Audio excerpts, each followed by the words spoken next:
David, hi. Does the fact that you're sitting here talking to us tell us just how much the guys have put in and how knackered they are after a day bowled in the heat? Yeah, it'd be pretty harsh to get one of them to do that after that day. We got here at 8 o'clock and it was quite hot, so it was great to see our boys run in and charge in all day and toil away and probably get. If we were batting by the end of the day, we probably would have said we won the day, but it's still pretty even. But I think it was a pretty good day in the end. Can you tell us about there's one incident Alex has just been in and said that you think you maybe heard a little feather on that DRS. What's the sort of view in the England room? Well, the boys were pretty confident he hit it. I think the calibration of the snicko's out quite a bit, and that's been probably the case for the series. There's been some things that don't really measure up. So, and at that stage, I can't remember the exact score, but it was a pretty important decision. Those things hurt, but just get through it. But you think at this day and age, you would hope the technology is good enough to pick things up like that. I think there was one in Perth, maybe an issue with Snicker. Are you aware of any representation that's been made on behalf of the England team about this issue? It's obviously something you're not massively happy about. No, I don't think we've done anything about it so far. But after today, maybe that might go a bit further. But yeah, there's been concerns about it for the whole series, which we shouldn't be talking about that after a day's play, and it should just be better than that. So, it is what it is. Thanks. Well, go ahead. Did you feel you guys, maybe particularly Bryden, bowled a bit short first up? The openers seemed to get away a bit and kind of 30-run head start. Yeah, I thought we bowled quite well early. We did probably bowl a little bit too short. It did take us a while to get exactly into our groove, but I think Jofra in particular sort of was very good. It took a little bit for Carey to get exact length, but we always talk about just trying to hit the top of the stumps, hit the stumps as many times as you can. We haven't done that particularly well other than the time in Perth, that first innings in Perth. I thought we were brilliant. In the Gabba, we mixed our lengths quite a lot and we got punished for that. But today I thought we were really good again because of the heat as well, for the boys to keep running in. I thought Will Jacks did a pretty good job in the scheme of things as well. So, again, at the end of the day, I thought it was a pretty good performance by the bowlers. When the coin comes down that way and you lose the toss in these kind of conditions on that pitch, would you have taken 8 wickets? Yeah, at the start of the day we would have taken 8. I think, as I said, if we were batting by stumps, we'd be confident we'd had the better day. But it'd be nice to knock them over really quick in the morning and then a bat very big. I think it's pretty important our first innings is a big innings because I don't think their wicket will get easier right back day 4 and 5. Lawrence?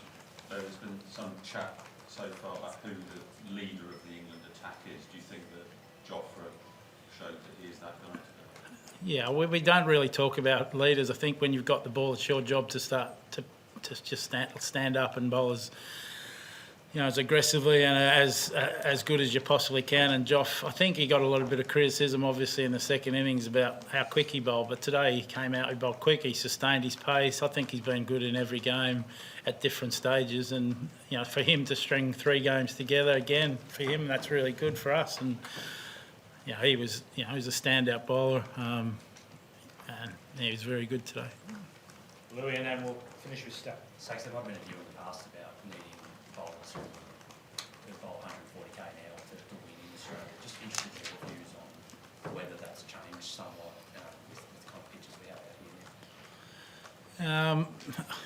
That's obviously going back to how well Ness bowled in the second inning, particularly in the Gabba, and it's his home ground. He knows it really well, and he exploited that crack, and he was excellent at it. But as a general rule, I still think you need some airspeed in Australia to be successful, or a bit of height as well, as always helps. But there's always different ways to skin a cat, and Ness is a really good experienced cricketer, so he's the sort of guy that can exploit things like that. I still think we've got an extremely strong attack. Whoever we pick, we've got some guys waiting in the wings. I still think are very good bowlers as well. So I think our group of bowlers are good enough to get the 20 wickets in every time we play on any conditions. But today was a good performance at the Gabba. I thought it was a pretty not as good a performance. But as I said, I think there's a time and place for different paces, and if you're good enough, you'll find a way. Stephen, last one up front.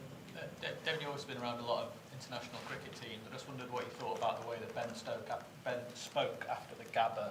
And I don't know, it's pretty raw, some of the things that he said about the team, and then maybe the reaction that has got since then, and then the character showed today. Yeah, well, Ben's an unbelievably respected person in our dressing room. I mean, there's no doubt in world cricket he's highly respected. You know, there's not a person that tries harder than him. And, you know, he's been speaking quite passionately to the group over the last few days, and the 4 days we had in Noosa, he was really good talking to the group and making sure that, you know, we just reset. The series is definitely not over. It's just another really big challenge for us. To win from here would make it even sweeter. So I can go back to 2010-11. We lost in at the WACA and lost, drew in Brisbane, and we won here, MCG in Sydney. So that's all we have to do. So that's what we're going to be trying to do. And you go back to the last Ashes, we were 2-0 down and ended up 2-2, and rain may have stopped us winning that series as well. So I don't want to go into the moral victories or anything like that. But, yeah, we're going to keep fighting as hard as we can, and that's Ben's messaging. You know, it's not over. We're going to keep fighting as hard as we can. Cheers, Stokes. Thanks.